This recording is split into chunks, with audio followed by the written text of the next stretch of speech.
జూబ్లీహిల్స్ ఉప ఎన్నికను అన్ని పార్టీలు చాలా సీరియస్గా తీసుకున్నాయి. గెలిపే లక్ష్యంగా తీవ్ర ప్రయత్నాలు చేస్తున్నాయి. బీజేపీ మినహా బీఆర్ఎస్, కాంగ్రెస్ పార్టీలు ఇప్పటికే జూబ్లీహిల్స్ నియోజకవర్గంలో ప్రచారం కూడా ప్రారంభించాయి.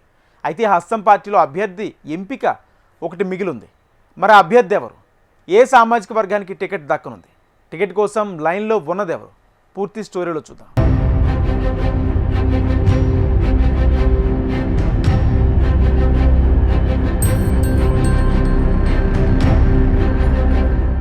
జూబ్లీహిల్స్ ఉప ఎన్నికలో గెలుపే లక్ష్యంగా అన్ని రాజకీయ పార్టీలు ఎవరికి వారు వ్యూహాలు రచిస్తున్నారు.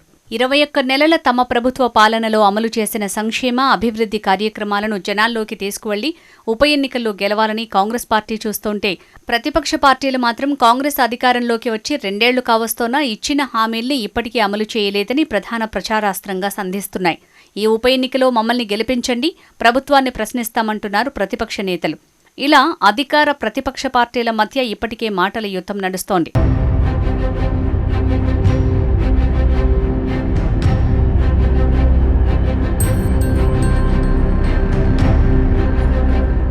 ఇక అభ్యర్థుల విషయానికి వస్తే అధికార కాంగ్రెస్లో పోటీ తీవ్రంగా ఉంది. టికెట్ కోసం ఎక్కువ మంది ఆసక్తి చూపిస్తున్నారు.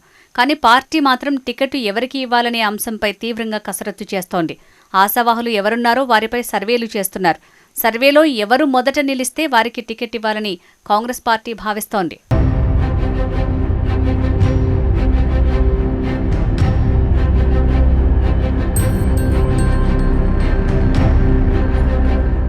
ఇప్పటికీ రాష్ట్రంలో బీసీలకు 42% రిజర్వేషన్ ఎజెండాతో కాంగ్రెస్ పార్టీ ముందుకు పోతోంది. దీంతో జూబ్లీహిల్స్లోనూ బీసీలకే టికెట్ ఇస్తారనే ప్రచారం జరుగుతోంది. దీంతో బీసీ కోటాలో టికెట్ ఆశిస్తున్న వారి సంఖ్య పెద్దగానే ఉంది. ఇందులో నవీన్ యాదవ్, అంజన్ కుమార్ యాదవ్, అలాగే మాజీ కార్పొరేటర్ మురళీగౌడ్, మాజీ మేయర్ బొంతు రామ్మోహన్ రేసులో ఉన్నారు. ఒకవేళ బీసీ సామాజిక వర్గానికి టికెట్ ఇస్తే వీరిలో ఒక్కరికి ఇవ్వాలి.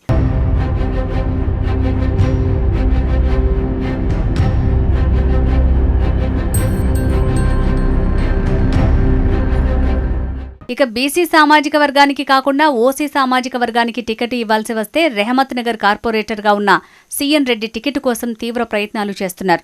మొదట మాజీ ఎంపీ రంజిత్ రెడ్డి పేరును కూడా పార్టీ పరిశీలన చేస్తున్నట్లు సమాచారం. తర్వాత ఆయన పోటీపై విముఖత చూపడంతో రంజిత్ రెడ్డి పేరు పక్కకు జరిగింది. అయితే అధిష్టానం ఆలోచన ఎలా ఉన్నా అయితే ఆశావాహులు మాత్రం టికెట్ కోసం తెర వెనుక గట్టి మంత్రాంగమే నడుపుతున్నారు. రాష్ట్ర నాయకత్వం దృష్టిలో పడేందుకు నియోజకవర్గ వ్యాప్తంగా భారీగా పోస్టర్లను ఏర్పాటు చేస్తూ తాము రేసులో ఉన్నామనే మెసేజ్ని పంపుతున్నారు.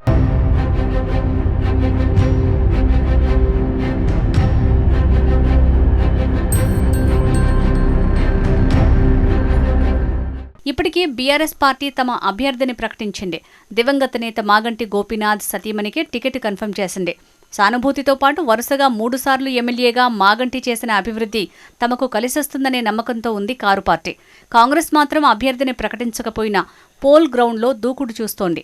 ఇప్పటికే ఇన్ఛార్జీలుగా ఉన్న 3 మంత్రులు విస్తృతంగా పర్యటిస్తూ అభివృద్ధి పనులకు శంకుస్థాపనలు చేస్తున్నారు. అయితే అభ్యర్థి ఎవరనేది తెలియక క్యాడర్లో కొంత కన్ఫ్యూజన్ నెలకొంది. చూడాలి మరి, కాంగ్రెస్ కేవలం బీసీలకు 42% రిజర్వేషన్లు అనేది నోటి మాటలేనా, లేక జూబ్లీహిల్స్ ఉప ఎన్నికలో టికెట్ ఇస్తుందా అనేది.